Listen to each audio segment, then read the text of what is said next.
Next up we have the team from GFG Resources. This is another exploration company focused on district scale opportunities in Ontario. They're targeting high-grade gold systems in historically productive mining camps. Good afternoon, everybody. Good morning, I guess, actually. I'm Brian Skanderbeg. I'm the CEO of GFG Resources. I'll talk to you about our land positions in Timmins, our vision for the belt, and get you excited about what we have going ahead for the next year or so.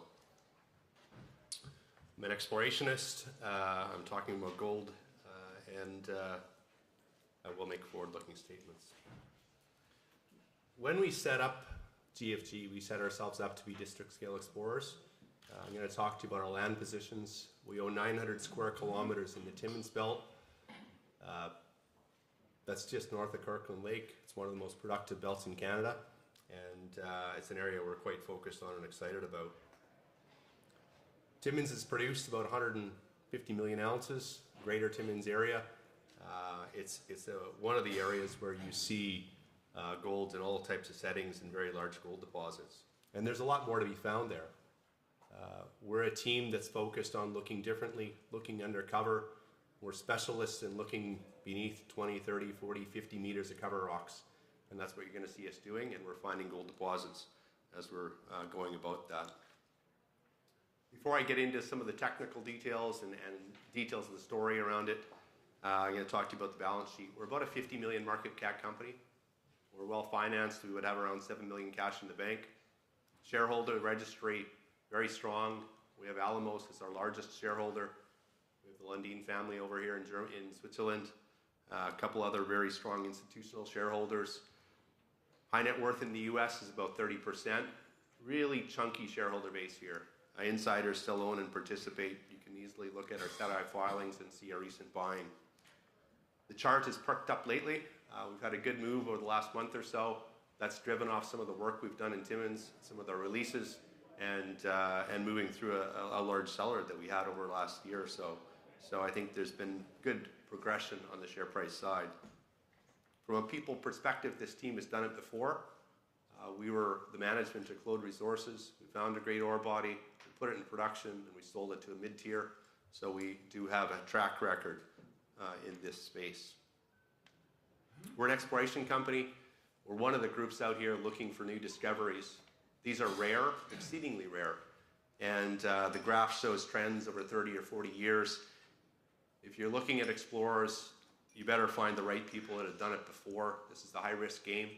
I think GFG is one of the groups with our strategy and our focus that can find multiple deposits. And I think it's definitely something to focus on here as finding the right teams to invest in. This is the map of the Abitibi of Ontario. At the top of that, I make a statement. It's about 150 million ounces on that map, historic production, current reserves and resources. On that map, GFG would be the largest landholder with the exception of Discovery Silver. We own 900 square kilometers here. We own 3 blocks of ground.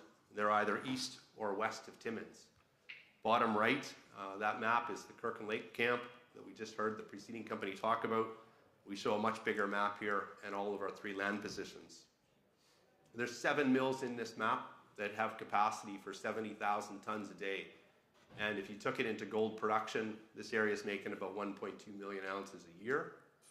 Quick math tells you there's probably $4 billion of free cash flow coming out of that area. There's a lot of money being made in this camp at these gold prices. I'm going to talk to you about Gold Arm. I'm going to talk to you about Pen and Doré. Those are the 3 areas we're focused on, specifically at Gold Arm. History in this camp is that discoveries are acquired. Probe would be a good example. Trelawney would be a good example. Lakeshore Gold would be a good example. Those are 3 recent discoveries in this camp that were all acquired. This is the Gold Arm block. It's east of Timmins. There's a nice highway going near us. Infrastructure is great here. The area in gold is what GFG controls. This is about 300 square kilometers. It's a huge block of ground. And it was recently expanded by about 100 square kilometers by GFG staking. On the bottom of the map, you see the Porcupine-Dester Fault. That would have mines controlled by McEwen and Agnico. To the north of it, you have the Pipestone Fault. that's areas of discoveries by Onyx Gold. You'll have groups like Mayfair Gold with Van Gib, and to the west of us, Clavos Mine. So there's deposits all along here. GFG is focused on 3 areas here. Aljo is the most advanced area.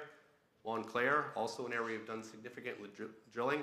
And a central target area called Nahanni, which I'm going to show you in a subsequent slide. I start with Aljo. Aljo is an old mine from the 1920s and 30s. It was high grade. It's about 15 grams per ton. It was mined down to about 150 meters. GFG's drilled about 40 holes here. We've had super high grade hits, 23 over 8, 14 over 7. These are highly economic. They're near surface, and they're the continuity of a historic mine. We've drilled down to about 300 meters. We continue to see the zone open. We've drilled it along strike, and as we sit today, we would have a rig turning on the eastern extension of this deposit, drilling step-out holes, 250 to 400 meters away on strike to the east. We think we can grow this system to scale. It's the biggest focus of GFG in terms of drilling this year, and we'll drill about 6,000 to 7,000 meters this year into Aljo. Great looking system, good metallurgy, near a highway, good grade. It has all the right hallmarks to be a deposit and to be a mine. Bit of a view looking underground. If it's green, you might make an open pit cutoff grade. If it's warmer colors like pinks and reds, this would be underground cutoff. The point of this is the system's still open at depth. It does have pittable characteristics, and it is proximal to historic workings in the 1920s and 30s. They weren't mining low grade if they were mining here in the 20s and 30s. There's another system called Montclair. Montclair is 20 kilometers west of Aljo. We've drilled about 40 holes in it as well. We didn't keep drilling this. We paused it because the metallurgy was a little more complex. It's largely arsenopyrite hosted. Right now, there's no processing in Timmins for this type of ores. That being said, our peers in the camp that are producers are moving forward with some of the infrastructure.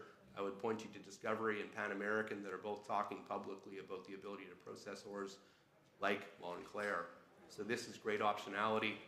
It's something we control 100%. We could certainly grow it, but we have paused drilling on it at present.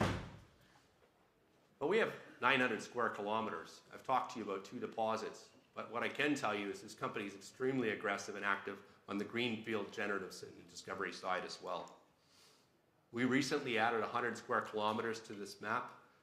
It's the area in brown at the north end of this. People ask, well, why was this area open for staking? It's a different geological model. As we moved here in the last year and built the position at Gold Arm, we collected 90 sonic samples, sonic drill holes. These were on 1 kilometer spacing. That's the dots on that map. We were looking through 30, 40, 50 meters of till for gold systems. We liked what we're seeing in that gold till sampling, so we added ground to the north of us. We see fertility and continuity of the systems we're exploring further north, and we expanded the land position to be now 300 square kilometers. That's on the generative side. Discovery side is Nahanni. Nahanni is a target in the middle of here. It looks small on this map, but the strike length of the Nahanni area is 6.5 kilometers. We drilled 12 holes at Nahanni. We brought some of these to PDAC. We've now finished drilling. We're just getting the final assays. Expect some results over the next couple weeks to come to market. Nahanni is a greenfield target. It's an area along the Pipestone Break that's under 30 to 50 meters of cover. We drilled 3 targets here. We've seen a gold system. We liked what we logged in core. We're just getting the final assays to compiled here, and I'm really excited with what I'm seeing with the rocks, and we will be back here drilling more this year. So pay attention in the market to what Nahanni will bring next for us. As I said, we added to this ground with staking in brown. The dots on here are a closer view, our sonic drill holes. Each of those gives us a sample of bedrock and a sample of the till. We're seeing new gold systems, and this is what discovery is, going into new areas, applying new techniques, and seeing if you can find a new deposit. With the staking, with the work we've done earlier this year, I'm confident we can find new deposits east of Timmins here, and new deposits that will be very valuable to the groups and the infrastructure around us. It's not the only property we hold. We have 900 square kilometers in this belt. So Gold Arm is 300 of it. 400 of it is out at Penn. This is west of Timmins. This is a huge land position in itself, right along the highway, right between Borden and Timmins. We drilled about a dozen targets here between 2018 and 2021. We liked what we were seeing in some of these, but they weren't going to resource, so we paused exploration. We're in a partnership, looking at a partnership path for this right now. I'm optimistic we can get this through to something that might be releasable in the next queue, and I think that'd be a great thing for GFG. We can retain an interest here and bring some more dollars into the ground to somebody else's. That's what we'd like to do. Extremely attractive land position, 100% owned by GFG. Third block of ground is Doré. It sits strategically between Cote, and if you want a big gold deposit, Cote is 20 plus million ounces. Borden is owned by Discovery.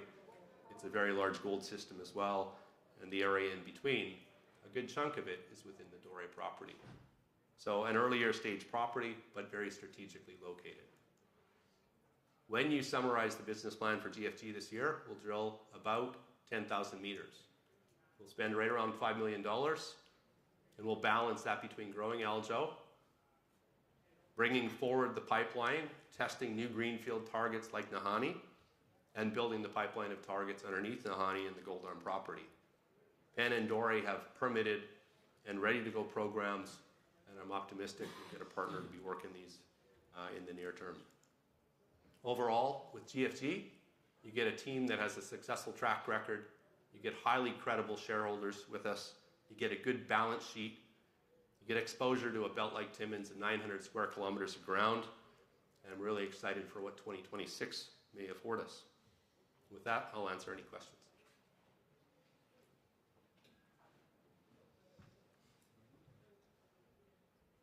Pretty quiet. Anything for yourself? Can you talk about your discovery cost? Discovery cost, a couple ways to think about that. Dollars per ounce, dollars per meter. So we don't have a resource base, we're earlier stage, so I wouldn't talk about dollars per ounce yet. But discovery in Timmins and operating in Timmins is very cheap. We drill for about $150 a meter. That's a loaded cost. We're not doing helicopter work. We drive a highway and drive back to our houses most evenings. So it's a very efficient place to work from a discovery cost perspective. I think it's one of the advantages of working in Kirkland Lake or Timmins or Val-d'Or is you can find gold relatively cheaply. And the other piece of that is when you find gold, you don't have to find 5 million ounces to be valuable because there's 7 mills right there. Your size threshold to make an economic deposit is much more modest. There's lots of good examples of 500,000 ounces being quite valuable to the right party. So when we think about discovery costs, it's also what it takes to make an economic deposit in terms of size, scale, and grade. And that's the other piece and advantage of working in Timmins and Kirkland. Any further questions? Thank you very much. Thank you very much.